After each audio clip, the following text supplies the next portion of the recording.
20 years ago, mysterious spiritual gates appeared on the planet Blue Star.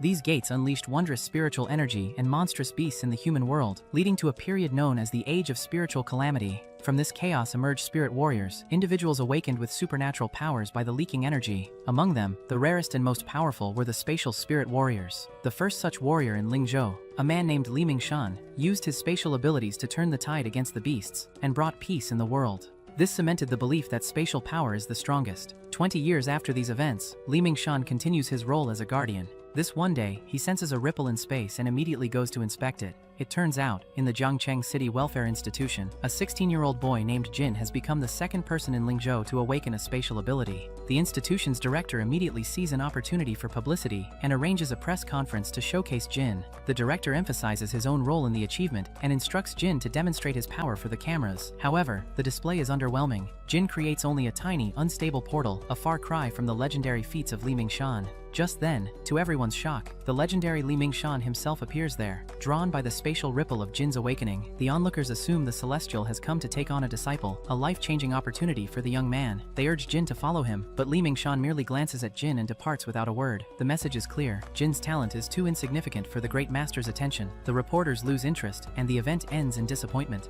Later, the system evaluation confirms his bleak prospects. Jin is labeled as an E-rank talent with a level cap of Dark Iron 1 star, the lowest possible rating. So, he is discharged from the orphanage to make his own way in the world. Undeterred, Jin clings to his dream of becoming a powerful spirit warrior. To pay his tuition for the Jiangcheng Spiritual Warrior Academy, he takes on multiple jobs. By day, he delivers food, and by night, he runs a street vending stall in the bustling Jiangcheng night market. That evening, Jin secures his preferred spot in the Jiangcheng night market and enthusiastically begins selling his Red Delicious brand swimming trunks. He attracts a crowd by leveraging his unique status as a spatial power user and a student of the Spiritual Warrior Academy, even demonstrating the trunks' purported durability against spatial forces. However, his successful pitch is interrupted by an aggressive vendor who claims the spot is his. The man argues that he occupied the space the previous day, and the confrontation quickly turns physical. The vendor throws a punch, but Jin instinctively opens a small spatial portal, redirecting the blow back onto the aggressor. Seizing the opportunity, Jin inspects the man's merchandise and accuses him of selling counterfeits. His accusation is validated when a dissatisfied customer arrives with a faded swimsuit, demanding a refund. The aggressive vendor shifts the blame to Jin, and the customer insists they all go to the management office. In trying to calm the situation, Jin accidentally causes the customer to fall and suffer a bloody nose. Enraged, the customer reveals himself as a beast-morphing spirit warrior, transforms into a bear, and starts brutally attacking Jin. During the beating, Jin reflects on his endless struggles before being thrown to the ground. A drop of his blood drips onto the vending cloth beneath him. This act triggers the emergence of the ultimate street vending system. A voice in his head announces that the system is activated and rewards his 3 years of vending experience with one free lucky draw. With the bear poised to strike again, Jin accepts. The lottery wheel lands on a consolation prize, a strength potion that grants a 10-fold physical boost for 3 days. A surge of power courses through him, and he stops the bear's punch mid-air, finishes the potion, and retaliates with a single punch that sends the beastman flying and cracks the ground. The onlookers cheer. A now confident Jin approaches the defeated naked man lying in a crater and magnanimously gives him a genuine trunk to demonstrate its quality. The humbled man, named Wu Lang, blushes and asks to be friends. Just as Jin turns to leave, Wu Lang shouts that he is losing his hair. Jin touches his head to find it completely bald. He flees home, horrified by his reflection. He summons the system again, which explains the baldness is a side effect of the consolation prize. It then shows him superior, side effect-free items like the metamorphosing fruit, which can enhance his innate talents, but these require redeem points he does not have. The system encourages him to continue vending to earn them. Despite the humiliation, Jin feels a wave of hope. This system is a second chance to overcome his limitations. He steps out of his window, looking at a sign featuring Li Mingshan, and vows that everyone will soon know his name. Just then, a girl crashes through the sign, breaking it, and falls directly on top of him. A man named Alexander is running from a few officers. He is carrying a basket and a strange injection. To trick the officers, he throws the basket into the air. A snake comes out of the basket and immediately turns into a girl. Alexander throws the injection to this girl, Katerina, and she runs away with it while he fights the officers. This is the same girl, Katerina, who falls on Jin after crashing through the Li Mingshan sign. During the crash, the roof of Jin's room breaks, and the injection falls into one of the cartons below. Katerina sees this happen, but because officers are still chasing her, she runs away and leaves the injection behind. The ultimate street vending system, through its interface named Vendi, informs Jin that he has earned currency. The currency comes from the negative emotion of Katerina. Vendi explains that any frustration, anger, or annoyance directed at him becomes redeem points. The exchange is 1 point for 1 unit of emotion. For every 10,000 points he collects, he gets 1 draw in the system's lottery. This discovery shows him a clear, though morally questionable, way to gain power. Jin's biggest wish is for the metamorphosing fruit. This is a formal prize that can reform his meridians and improve his natural talents, finally letting him overcome his E-rank limits.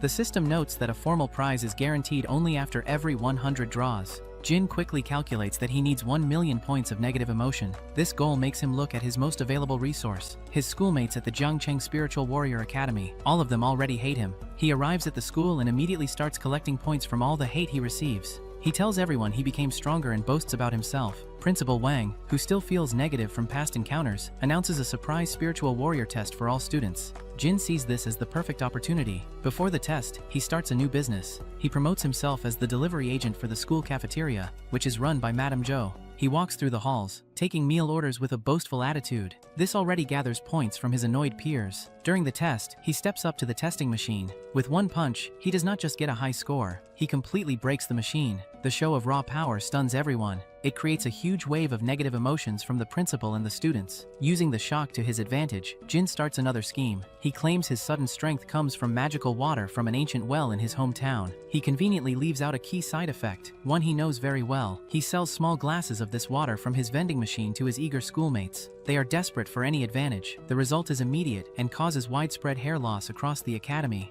Everyone starts to hate him even more, and he gets many more points for that. Meanwhile, Alexander has left Katerina in her snake form inside Jin's room. The plan is for her to wait there and attack Jin when he arrives. Alexander himself comes to the academy to confront Jin directly. Jin is organizing the lunchboxes for students who ordered through him. He has a huge kettle of soup by his side that he plans to give free to everyone who ordered. Alexander plans to poison Jin with a needle. He shoots the needle, but it accidentally hits the kettle and poisons the soup. Wu Lang, who also studies at the same school, arrives and helps Jin deliver the food. The poisoned soup from Madame Zhou's cafeteria, which Jin delivers, makes the entire student body and staff fall unconscious. And to confirm it, the idiot Wu Lang tastes it and also falls unconscious.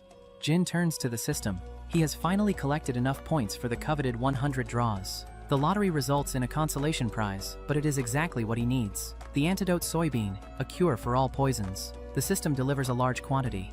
Alexander confronts Jin. He demands that Jin hand over an unspecified item. A fierce battle begins. Alexander can absorb and redirect Jin's attacks. The fight becomes more intense and draws the attention of Principal Wang. The principal's intervention creates an opening. Jin uses his spatial power in a moment of desperation. He teleports Alexander into the sky above and throws him down. Jin gives the antidote to everyone, saving the school. He is hailed as a hero. The antidote beans come with the unfortunate side effect of causing severe diarrhea. The saved schoolmates end up pooping everywhere. Despite this, Jin uses the moment for a final publicity stunt. He gives an interview to the media. He proudly takes credit for solving the poisoning incident. He smoothly uses the platform to promote his 2 businesses, his meal delivery service and his stall at the Jiangcheng Night Market, where he is the exclusive agent for Red Delicious brand swim trunks.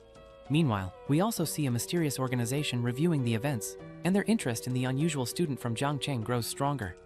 Jin enjoys his new local fame as the spatial spiritual warrior who saved his school from poisoning. This celebrity status and a little more hatred that comes with it helps him reach the big milestone. He finally eats the long-awaited metamorphosing fruit, a formal prize from the ultimate street vending system. The fruit's effect is immediate and powerful.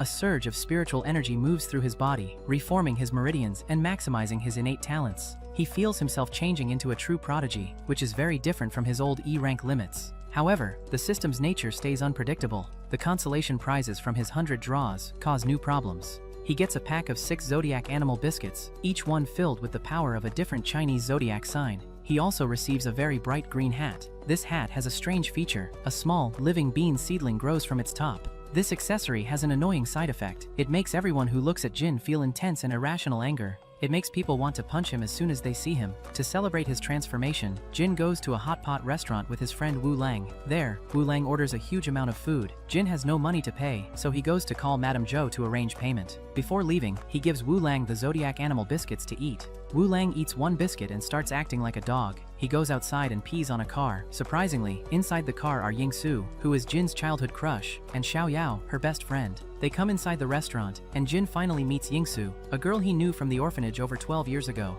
Xiao Yao, a beast-morphing spiritual warrior, is immediately hostile toward Jin. The green hat and its irritating bean seedling make the situation even more uncomfortable. The hat draws negative attention from other people in the restaurant. Ying-su seems angry at Jin, especially about a promised meeting that he did not keep years earlier. When asked about Jin, Ying-su decides to leave the restaurant. She and Xiao Yao drive away in their car. Alexander arrives at the restaurant and confronts Jin. He demands that Jin hand over an unknown item. A fight starts, and Alexander uses spiritual binding handcuffs on both Jin and Wu Lang. Jin tries to deal with Alexander. He opens his spatial storage space and takes out all his cartons. He finally finds the burning blood injection that Alexander wants among his things. He hands it over to Alexander, but by doing this, Jin mentions Katarina's name. Alexander now thinks Jin is holding Katarina captive. He attacks them. In desperation, Jin lets Wu Lang eat another one of the Zodiac animal biscuits. This biscuit gives Wu Lang temporary but overwhelming bull strength. This power allows them to escape from the restaurant. They keep running. Wu Lang eats one biscuit after another. Each biscuit makes him transform into a different Zodiac animal, which helps them run and escape from Alexander. But Alexander continues to chase them. Ying-su and Xiao Yao notice Jin riding on Wu Lang's back as he runs behind their car. Xiao Yao tells Ying-su to go and talk to him. Ying-su stops the car. Wu Lang jumps over the car with Jin, and Alexander crashes into the car. The girls get out and see Alexander is unconscious. They take him to the hospital, thinking he needs help. They also pick up the burning blood injection, thinking it might be his medicine. In the hospital, Alexander lies unconscious. Xiao Yao goes to ask a doctor about the burning blood injection, thinking it could help the man. In the emergency room, she finds Wu Lang and Jin. A doctor is cutting their handcuffs using a chainsaw. Once they are free, Jin sees Xiao Yao there and asks her about Ying-su. Then he leaves to check on Ying-su. Xiao Yao shows the doctor the burning blood injection. Seeing that injection, Wu Lang panics. He knows they are in danger now. Alexander wakes up and starts looking for the burning blood injection desperately. Jin finds Ying-su and tries to talk to her. Both of them say at the same time that they have something to tell each other, but just then, Alexander attacks them. Ying-su remembers a memory from their childhood. She remembers Jin telling her that he has got her back, but when she opens her eyes, she finds herself handcuffed to Jin in the back of a car. 10 years ago, during the spiritual calamity, many children became orphans. One of them was a young Jin. He was only 6 years old, but already dreamed of becoming a spiritual warrior. He often got into fights to protect other, weaker children. He frequently took a beating himself. He found guidance in a book called 30 Skills to be a Spiritual Warrior. The book taught him that protecting the weak was a warrior's most important mission. This idea became his main motivation, even when no one thanked him for his efforts. On the other hand, Ying-su's childhood was full of loneliness and rejection. Her quiet personality and seemingly cold eyes made potential adoptive families decide against her. A teacher once gave her a special candy box and a lesson about hidden beauty under an icy shell. This taught Ying-su to build emotional walls to protect herself. She developed a habit of confronting the toughest person in every new place to establish her position. This cycle continued until she met Jin. He was the first person to stand up for her without being asked. He took a severe beating to defend her. This act broke through her emotional walls, and a deep bond formed between them. She started to rely on his protection, which became a constant in her life. This continued until the day her fire powers awakened and the Zhang family adopted her, separating them for 12 years. In the present, Jin and Ying-su remain trapped by the spiritual binding handcuffs. Jin struggles to find a way out when his ultimate street vending system reveals a new function. The system now allows him to use his accumulated stall fees as skill points. He immediately invests all his points into an unlocking skill, pushing it to the master level. However, the system's literal interpretation creates a new problem. It does not simply unlock the cuffs. Instead, it fills his mind with complete theoretical knowledge of lockpicking, leaving him to find a physical tool. Meanwhile, Wu Lang and Xiao Yao are desperately trying to find their friends. They realize Alexander took their car, so they use its GPS to track him to an abandoned warehouse. Back in the warehouse, Alexander threatens to kill Ying-su, but Jin tells him to kill him instead. They argue, and just as Alexander is about to use his chainsaw on Jin, Jin removes his green hat. The bean seedling has grown on his head. He removes the seedling and uses it to pick the lock on the handcuffs. Then he uses his spatial ability to escape with Ying-su. But just as they leave the warehouse, Xiao Yao and Wu Lang arrive in their car. They crash into the warehouse and hit Alexander, slamming him into a wall. Soon, a fight begins between the four friends and Alexander. Wu Lang transforms into a bear, and Xiao Yao into a dog. Ying-su uses her fire abilities, and Jin uses his spatial attacks. Still, Alexander proves too strong for them because he can absorb their attacks and then use them back against the group. Ying-su uses a powerful fire attack on Alexander. Alexander absorbs it and multiplies its power tenfold before attacking her with it. But in time, Jin moves in front of her to protect her. The fire hits him, but mysteriously does nothing. The system tells him that he is invincible when he is standing on his vending cloth. Alexander shouts at him, and Jin teleports Alexander high into the sky. Then Jin uses his 6 nuclear bomb drink. He dares Alexander to absorb its power. The resulting explosion is too much for Alexander's absorption capacity, finally defeating the powerful enemy. Jean tells Yingsu to witness the spectacle of a meteor shower. The explosion in the sky really causes a brilliant meteor shower. It turns out that years ago, before getting adopted, Yingsu told him to watch the meteor shower with her the next night. But Jin, trying very hard to awaken his spiritual powers, ends up brutally injured and misses it. That was the reason she still was angry, believing he did not come to meet her that day. Jin gets startled in his room when Katarina appears from a basket. She is visibly furious and he recognizes her from their previous encounter. He considers a friendly greeting to ease the tension, but Katarina immediately demands the burning blood reagent from him. This demand confirms his suspicion that she and Alexander belong to the same organization. He realizes that while Alexander actively pursued him, Katarina chose a different strategy by waiting patiently for his return. He understands they are collaborators. Katarina threatens his life if he does not hand over the reagent. Jin attempts to de-escalate the situation by asserting they are on the same side. He informs her that Alexander ensured the reagent would be passed to her, but she wonders where Alexander is. Jin explains that Alexander is no longer available. She finds this impossible to believe, stating their mission is not complete. She speculates that Alexander might have been captured by an organization called Dark Knight. Jin confirms this possibility. The mention of Dark Knight causes him concern because he knows this group only targets the most dangerous criminals. This revelation implies that he and Katarina are now considered threats. Jin fabricates a story, claiming that Alexander entrusted him with the safety of both Katarina and the reagent before his disappearance. He pledges to protect them. Katarina is skeptical about why Alexander would choose him for this task. Jin boasts about his excellent character, academic achievements, and trustworthy appearance. He highlights his small businesses as the perfect cover, suggesting that no one would suspect strangers around him. He positions himself as the ideal person to smuggle her and the reagent out of Jiangcheng City. He urges her to leave immediately. Katarina questions his plan, so he instructs her to get inside her basket for concealment. She resists, asking for an explanation. He reminds her of Alexander's usual advice about staying low-key. He argues that her current presence is not discreet. He insists that entering the basket is the only way. He also hands the burning blood reagent to her for safekeeping. He declares that she will protect the reagent, and he will protect her. But a Dark Knight operative suddenly breaks into his home. Jin tries to stop them from fighting because he is worried about the damage to his landlord's property. He pleads for calm, but the conflict escalates. A hole is blown through his wall during the chaos. Jin falls on the burning blood injection, and it accidentally injects into his chest. He feels a sharp pain and discovers a wound on his body. He becomes disoriented and dizzy. He calls out to his system Vendi, desperate to use a lucky draw for help. He questions Vendi about his condition and is told his vital signs are normal, but there are some abnormalities. He decides to proceed with a draw using his accumulated points. The system awards him a consolation prize, a vitality ginseng. The description claims it can restore health, cure all diseases, and boost energy. Jin makes a shake from it, but the taste is horrible. Almost immediately, he experiences a medical emergency, noticing blood in his stool. Remembering advice to go to the hospital for such symptoms, he rushes out and hails a cab. But the cab driver turns out to be the Dark Knight operative in disguise. The cab is part of a temporary medical facility set up by the organization. The operatives, led by Captain Luo, subject him to a thorough and uncomfortable examination. They ask him personal questions, which he answers with evasive or humorous responses. During the examination, they discover the burning blood reagent inside his body. Tests reveal a perfect fusion, changing his talent rating from E to SSS. The medical staff is astonished because this is the first known case of perfect fusion. Jin asks if he can leave since he's feeling better, but Luo orders him to be taken to their base for further questioning. He is confused and frustrated by this treatment. The interrogation continues. Luo demands to know his relationship with Celestial Li, the other spatial power user. Jin avoids giving a direct answer and turns the question back on her, asking about the nature of burning blood. Luo explains that burning blood is an unfinished secret reagent developed by Dark Knight, stolen by Alexander, an assassin from the White Shark group. She reveals that Katarina is a rookie assassin from the same group, with no criminal record yet, but already on their wanted list with a bounty. Jin sees an opportunity and asks if he can claim the reward for capturing her. Luo insists that he must return to the base for research purposes.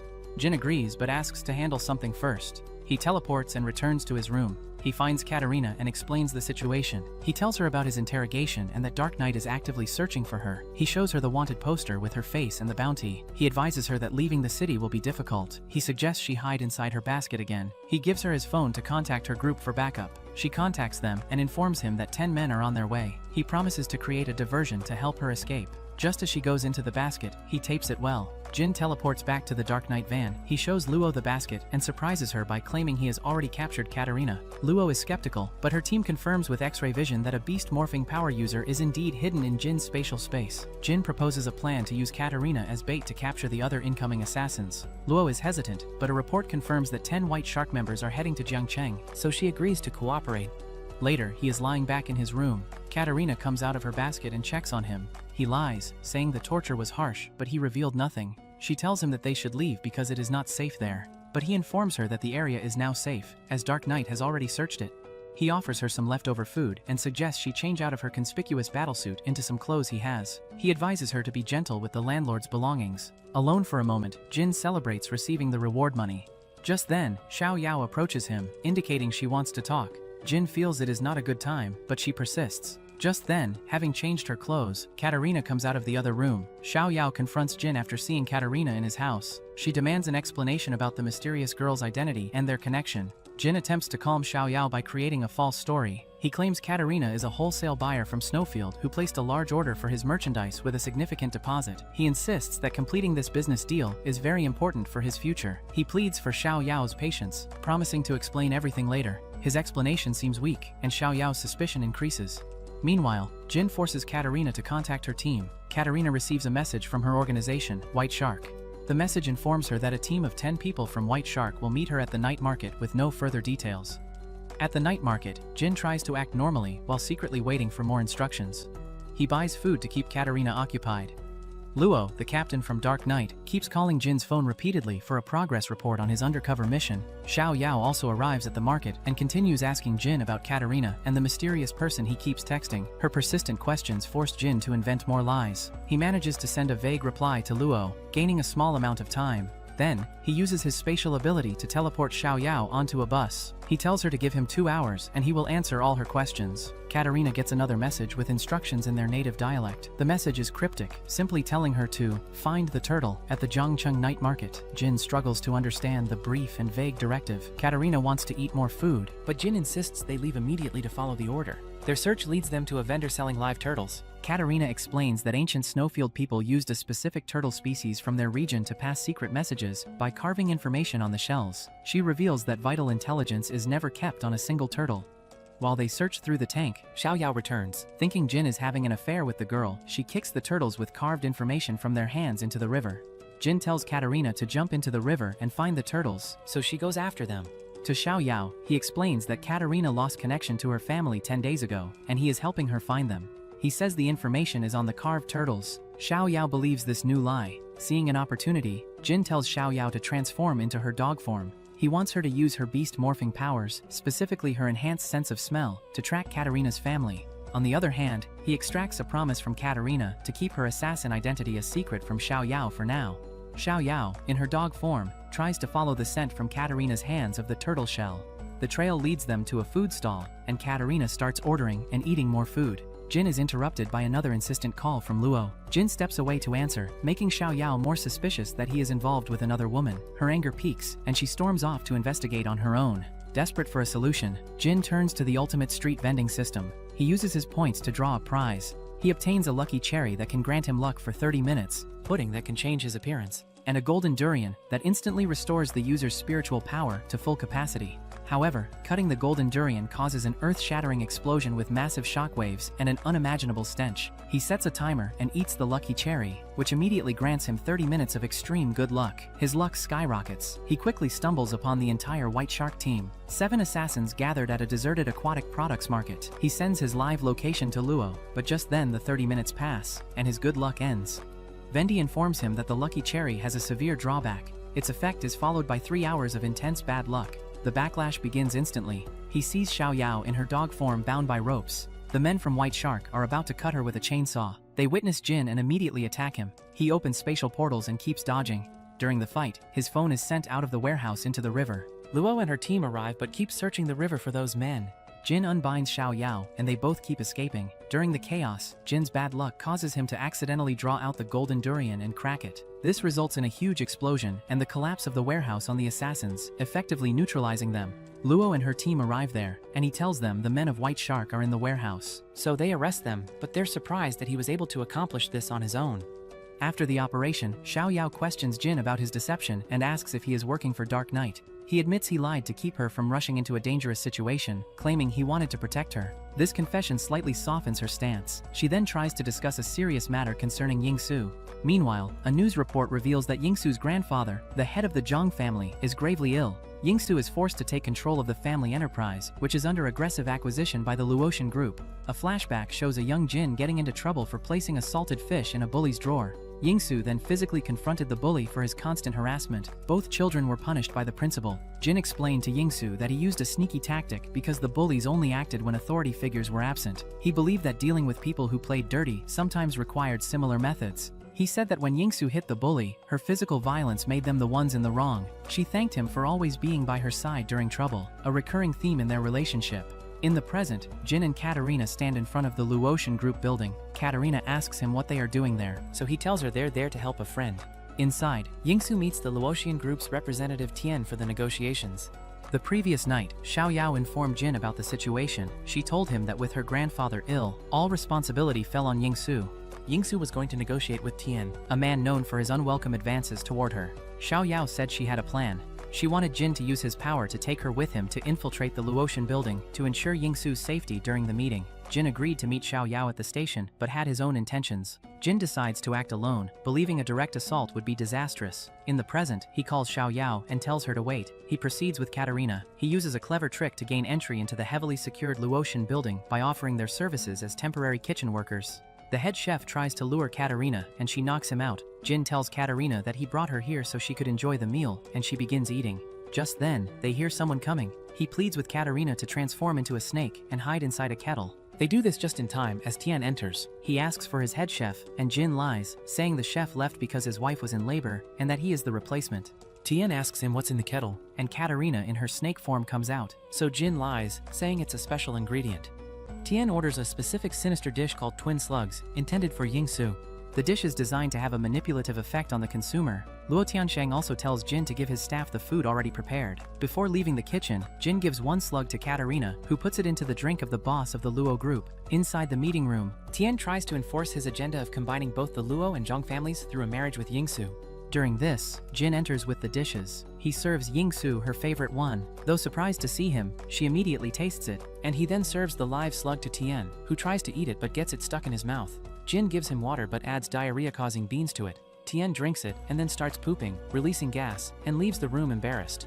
Yingsu asks him why he is there, and he says he just happened to be. She remarks that he always plays dirty with someone who plays dirty, and he tells her to recall what he told her when they were young, that he would always be there for her no matter what.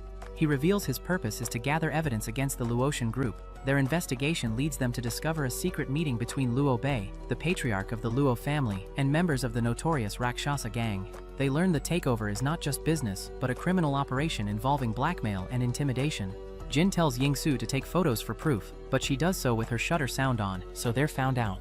Meanwhile, Tian goes to the toilet and then goes to fire Jin. But he finds Katarina in her snake form causing havoc as she eats everything, and she immediately attacks him. We see Luo Bei has bound Jin and Yingsu in his lightning quintuple chains, and they struggle to break free. The men from Rakshasa tell him to kill them. In a desperate move, Jin plays on Luo Bei's emotions by mentioning his son Tian, saying Tian will betray him if he kills the girl he wants to negotiate with. Just then, Luo Bei hears Tian crying. It turns out Katarina, now grown into a huge snake and drunk after having alcohol, has wrapped her body around him and is smashing him around. She enters from one wall and crashes through another, tearing it apart. A chaotic chase ensues through the building, with Luo Bei desperately following the snake, which is drunk and causing havoc with his son. Jin and Yingsu, now free, also trail behind along with members of Rakshasa. Soon, Katarina bursts through the roof of the building with his son. Luo Bei throws lightning at her to save his son, but in time, Jin puts her in a pot. The lightning is about to hit his son, but Luo Bei jumps in front of him and gets hit instead. Tian lands with his roasted father, and the Rakshasa men surround Jin and Yingsu. Tian reveals his ruthless plan to eliminate Yingsu and stage her death as an accident, but using his spatial powers, Jin opens multiple portals with cameras and journalists behind them to secure footage of Tian's intentions and his plans with the Rakshasa group, so he's exposed. The aftermath is reported on the news. The Luotian group's acquisition bid collapses, and a formal investigation into their activities begins. Jin and Yingsu share a quiet meal, where he encourages her not to bear heavy burdens alone in the future and to rely on him, but he suddenly remembers that he forgot about Xiao Yao at the bus station. Jin continues to use Katarina as bait to lure members of the White Shark organization one by one. He coordinates with Dark Knight to have these assassins arrested. For each person captured, Dark Knight pays Jin a reward of 100,000 yuan. This arrangement provides him with a steady income for his efforts. One evening, Jin sits with Katarina at his vending spot. She is busy eating and offers him a piece of her food. He receives a call from Luo of Dark Knight. Luo informs him that the mission involving Katarina is now cancelled. White Shark has declared Katarina a traitor, placing her in serious danger. Luo suggests that the safest option is for Dark Knight to take Katarina into protective custody. She believes this is the only way to guarantee her safety from the threats of her former organization. Meanwhile, Katarina expresses a desire to eat river snails' rice noodles from a favorite stall in an alley. However, the stall has already closed for the day, so they plan to go tomorrow. Jin decides against handing Katarina over to Dark Knight. He does not want her to go under their protection. He tells her to skip the night market and try a different meal somewhere else. Just then, Wu Lang arrives. He asks Katarina if they can be friends. Wu Lang insists on joining them for dinner and even offers to pay. He suggests eating hot spicy pot at a new restaurant near his home. He mentions that he has already shown Katarina's photo to his mother, but Katarina's love for food makes her agree to go with him. Members of Dark Knight arrive at the location, but Jin quickly takes Katarina and Wu Lang into a car, and they drive away. Dark Knight vehicles follow them. Wu Lang drives the car while continuing his friendly but awkward questions. He asks Katarina about her zodiac sign and birthday. He is surprised to learn she has never celebrated a birthday or even knows what one is. Wu Lang becomes determined to give Katarina her first birthday celebration. Luo keeps calling Jin's phone, but he declines the calls repeatedly. The Dark Knight cars continue to pursue them. Jin forces Wu Lang to take a quick turn toward the seaside, allowing them to avoid the following vehicles. Jin explains that this seaside location is suitable for a simple and discreet celebration. Wu Lang is unhappy with the lack of a proper cake or candles. Jin then reveals he has a temporary solution. He leads a basic singing of Happy Birthday for Katarina. He presents a pudding as a substitute for a birthday cake. Wu Lang tells Katarina to make a wish, but she does not understand the concept. Jin explains that a wish is a hope for something wonderful to happen. So Katarina makes a wish to be with them, and they all eat the pudding. To make up for the absence of fireworks, Wu Lang takes 2 signal flares from his car. He launches one into the sky, creating a bright light that looks like fireworks. Katarina is fascinated by the display. However, the flare also acts as a signal, revealing their location to their pursuers. Jin quickly realizes the danger and urges everyone back into the car. Jin admits to Katarina that he has been lying to her about some things. He confesses his deception, but asks for one final opportunity to make things right. He promises to help her escape Jiangcheng City and avoid both White Shark and Dark Knight. Wu Lang feels embarrassed by Jin's confession but agrees to assist. The birthday pudding they ate contained a shape-shifting agent that lasts for 30 minutes. This substance allows Jin to take on Katarina's biometric data. He uses it to transform Katarina's appearance into an exact copy of himself and his own appearance into Katarina's. So his plan is to act as a decoy while Katarina gets away. Soon a helicopter from Dark Knight intercepts them. They stop, and from inside the car, Wu Lang and Jin emerge. It turns out the real Katarina is already at the railway station and is about to leave the city on a train. Katarina receives a delivery arranged by Jin. The package contains a note with clear instructions. The note tells her to stay calm, travel south, and avoid Snowfield completely. It emphasizes that she should not return and includes a lighthearted reminder to pay for her meals. The Jiangcheng night market is busy with its usual crowd. At a stall serving authentic northeastern China skewers, a man named Tarkovsky sits patiently. He is a senior assassin from the White Shark organization, known for his perfect mission completion rate. His current mission involves seizing the burning blood reagent and coordinating with partners hidden in Jiangcheng. He watches Jin closely from another stall. Jin is on a call with Luo from the Dark Knight organization. She expresses high suspicion about his activities. Luo insists that Jin return to Dark Knight headquarters for close monitoring. She warns him against any more tricks and arranges for an agent named Raptor to pick him up the next morning. Tarkovsky believes that every powerful individual has a weakness. Through careful observation, he plans to exploit Jin's critical flaws for a decisive victory. Tarkovsky decides to offer something irresistible to lure him into a trap. He sets his plan in motion. He purchases skewers and has them sent to Jin's table. He claims Jin resembles a long-lost elementary school classmate. Along with the food, he gives Jin a coupon for a free stay at a hot spring inn in Snow Country, including 3 meals. The coupon is for single use only and expires soon. Jin feels suspicious about receiving random gifts, believing it often means trouble. However, the offer of a free vacation appeals to his frugal nature. Jin decides to use the coupon and organizes a trip to Snow Country. He invites Yingsu, Wu Lang, and Xiao Yao to join him. He fails to mention that the coupon is only for one person. They travel to Snow Country, a remote region covered in snow and dense forests, with very few people. Tarkovsky, along with hundreds of his men, is already waiting for Jin there, thinking it is a perfect place for an ambush. Upon arrival, they discover the hot spring inn does not exist. The location is barren, with terrible roads that cause car trouble. Jin's friends express their frustration, but they decide to make the best of the situation by camping. Wu Lang and Xiao Yao gather supplies from the car to set up camp, while Jin and Yingsu take a walk in the snow. During their walk, they reminisce about their childhood in the orphanage. They recalled how Yingsu would sneak out in the snow and Jin would follow her. Tarkovsky and his men continue tracking them, hidden in the snow. The men are desperate to attack, but Tarkovsky, thinking himself too intelligent, keeps telling them to wait. During the walk, Yingsu expresses concern about Jin's readiness for an upcoming challenge. She suddenly attacks him with a fireball to test his true strength. Jin deflects the attack into the forest, inadvertently starting a small fire on one of the white shark assassins. She keeps throwing fireballs at Jin, and he keeps dodging and deflecting using his spatial ability. This accidentally causes whole squads of assassins to burn, along with the trees around them. But the assassins keep hiding as the idiot Tarkovsky tells them not to reveal their position. Yingsu later explains her actions are related to the spiritual test, an important competition where teams hunt spiritual beasts and collect spiritual beads. She wants to team up with Jin, Xiao Yao, and Wu Lang. Their team needs to qualify for the top ranks, which could allow Jin and Wu Lang to transfer to the prestigious Songjiang Spiritual Warrior College. The team discusses their strategy. Jin proposes a formation where he provides crowd control with his spatial powers, Wu Lang acts as the tank, and Yingsu and Xiao Yao handle damage and ambushes. They joke about team names, eventually settling on, "Everything Jin said is right." Unbeknownst to them, Tarkovsky and his White Shark team keep observing from the forest. They had planned to ambush the group when they separated to look for food or water.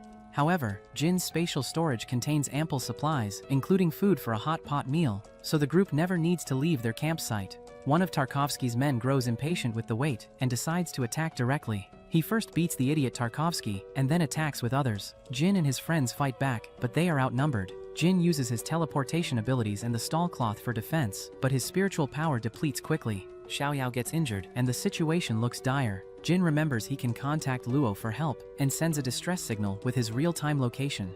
During the fight, Tarkovsky reveals a unique power that allows him to temporarily nullify the abilities of any spiritual warrior he touches. He grabs Jin, preventing him from using his spatial powers and taunting him as weak. Then he starts draining blood from Jin's body. However, the burning blood reagent inside Jin's body activates, giving him a sudden surge of strength. He breaks free and fights back with enhanced power. At the critical moment, Luo arrives with Dark Knight reinforcements, and they quickly subdue the remaining White Shark assassins. Luo approaches Jin, insisting he return with her to headquarters. Jin, exhausted from the fight and blood loss, collapses before he can respond. His friends rush to his side, worried about his condition. Jin wakes up in a medical facility under the watchful care of Captain Luo. He feels disoriented and asks about his condition. Medical staff conduct various tests on him. Luo contacts headquarters for the results. The consultation reveals a serious situation. The burning blood reagent inside Jin is a support substance designed to boost a spiritual warrior's rank by speeding up metabolism. During his recent battle, he unconsciously overused it, releasing more energy than his body can handle. The diagnosis is very grave. Jin must increase his spiritual rank from bronze 3 stars to silver within 7 days. If he fails, his accelerated metabolism will cause his death. His body would then become a valuable research specimen for a high-ranking official known as Ice God. The countdown begins right away. Jin has exactly 163 hours and 57 minutes to achieve 7 consecutive level-ups. Dark Knight promises its full support in this desperate race against time. The plan involves giving him a daily supply of high-quality spiritual beads. However, his ability to absorb their energy efficiently is the real challenge. Jin starts training with optimism. He absorbs spiritual beads and quickly rises 1-star level due to his unique talent for full energy absorption. This early success makes him confident. Captain Luo offers a realistic perspective. She reminds him that each subsequent level requires much more spiritual energy. With an A+ aptitude rating herself, it took her 3 years to advance from bronze to silver. Calculations based on Jin's talent suggest a normal time frame of 4 months. The 7-day limit is not a goal but a deadline for his survival. The only method to improve his absorption rate is through intense consumption of his spiritual energy. Dark Knight mobilizes its entire base, dividing personnel into 24 teams to train with Jin without stopping, day and night. The training is brutal and continuous. Jin pushes himself to the limit, unlocking new combat skills like the polearm weapon technique, which he masters quickly. The increased intensity shows a slight improvement in energy absorption, but progress remains slow. Desperation leads Jin to consult his ultimate street vending system. He seeks a shortcut, and the system recommends a weekly formal prize called Heart-Thumping Pop Rocks. This item promises a 10-fold boost in spiritual energy absorption for 8 hours. However, obtaining it requires 100 consecutive draws, for which he lacks the redeem points. The system threatens to shut down due to insufficient points. He keeps drawing for 6 consecutive days, but these pop rocks come with a side effect. They make the consumer extra attractive to people around him. This results in officers becoming too attracted towards him and even doing pole dances for him. This prevents him from sleeping for 6 days straight as the officers keep being cheeky with him. On the 7th day, he goes to Luo's chamber and pleads to get in. Once inside, he wants to sleep. She also falls under his charm due to the side effect. He tells her that if he dies, she should go and tell his friends why he did not come. He even gives her a few things to give to them. He asks her to show him her face and remove the mask. Jin pleads with the system, arguing that his death would mean its end as well. He pressures Vendi into allowing a draw. To his shock, the prize is not the Pop Rocks, but a divine beauty pill, an item that enhances physical appearance. The system explains that an update changed the weekly prize. This outcome is a devastating blow, as the pill offers no help for his critical situation. With only 17 hours remaining, they go to training, but the consultant appears and tells them that the convoy carrying vital gold rank spiritual beads is ambushed by White Shark assassins. The theft suggests a mole within Dark Knight. The loss of these beads makes Jin's mission nearly impossible. The team scrambles for a solution. Mr. Consultant recalls an abandoned project named Dollhouse, a training ground for high-ranking officers. It houses a platinum-rank spiritual beast, the Fire Keelan. The spiritual bead within this creature contains enough energy to elevate Jin to silver rank instantly. This is their last hope. Jin and Luo venture into the derelict facility. The environment is hazardous and long forgotten. After a tense journey, they locate the Fire Keelan. The beast appears dormant, offering a fleeting chance to retrieve the bead without a fight. Jin runs towards the beast remains casually. Just when he turns, Mr. Consultant appears from the shadows suddenly and swings his sword at him. But Luo appears just in time to save Jin, and instead, her hand is cut off.